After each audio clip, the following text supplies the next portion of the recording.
நாளை மறுநாள் தாவேக தொண்டரணி நிர்வாகிகள் கூட்டமானது நடைபெற இருக்கிறது. இந்த கூட்டத்தில் தாவேக தலைவர் விஜய் பங்கேற்க இருக்கிறார் என்ற தகவல் வெளியாகி இருக்கிறது.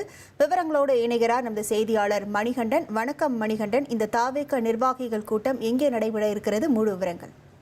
தமிழக வெற்றி கழக தலைவர் விஜய் இன்னும் சில நாட்கள், அதாவது டிசம்பர் முதல் வாரத்துல மக்கள் சந்திப்பு சுற்றுப்பயணத்தை மீண்டும் தொடங்க இருக்கிறார். அதற்கு முன்பாக இந்த கரூர் சம்பவத்தையொட்டி அவருக்கு பாதுகாப்பு அளிப்பதற்காக எல்லா கட்சியிலும் இருப்பது போலவே தொண்டர் அணி உருவாக்கப்பட்டிருக்கிறது. அவர்களுக்கான பயிற்சி சுங்குவாட்டத்தில் இருக்கக்கூடிய தேசிய கல்லூரி எனப்படக்கூடிய தனியார் கல்லூரியில கிட்டத்தட்ட 5 நாட்களாக நடைபெற்று வருகிறது.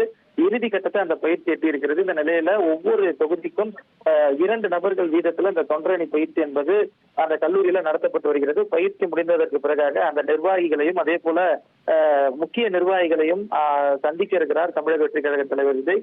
இந்த நிகழ்வு வரக்கூடிய ஞாயிற்றுக்கிழமை 23ஆம் தேதி சுங்குவாட்டத்தில் இருக்கக்கூடிய தனியார் கல்லூரி வளாக அரங்கத்துல நடைபெற இருக்கிறது. இந்த நிகழ்ச்சியில நேரடியாக கலந்து கொண்டு பல்வேறு அறிவுரைகளை, ஆலோசனைகளை தமிழக வெற்றி கழக தலைவர் விஜய் வழங்கியிருக்கிறார். இந்த நிகழ்ச்சியில விஜய் உட்பட முக்கிய நிர்வாகிகள் பலரும் கலந்து கொள்ள இருக்கின்றனர். இந்த நிகழ்வுக்கு கட்சியுடைய நிர்வாக குழு உறுப்பினர் மரியவில்சன் தலைமையில ஏற்பாடுகள் செய்யப்பட்டு வருகிறது. இந்த நிலையில பல்வேறு கட்சியுடைய முக்கிய நிர்வாகிகளும் இந்த கூட்டத்துல கலந்து கொள்வார்கள் என எதிர்பார்க்கப்படுகிறது. உங்கள் விவரங்களுக்கு நன்றி மணிகண்டன்.